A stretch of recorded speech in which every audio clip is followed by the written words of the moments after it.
abakyala musiima abasajja.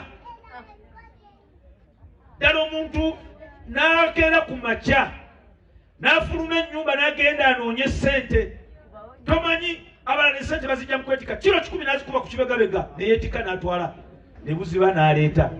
Abalala basiba ku buboodaboda enkuba bw'enkuba bw'enfuuwa we buziba n'akuma w'ewaka n'otamusiima.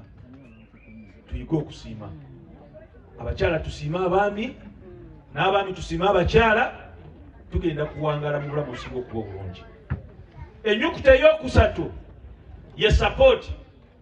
Ennyukuta ya S etegeeza support. Abakyala kyetaagisa nnyo okuwagira abaami bwammwe. N'abakyala muyige abaami muyige okuwagira oba support kitegeeza ki mu Luganda? Okuwagira, okuwanirira. Omwami bw'olaba nga Farida bajja kuleetera ebigambo. Farida wuliriza bino.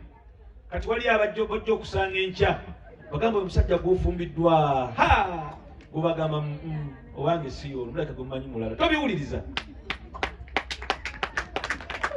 Ngobi mama jowe w'omulaba afaanana with the smiling face handsome man oyinza osangayo omulala nagamba ndaba kasajja ke yafumbiddwa. Wallahi abantu bazibu.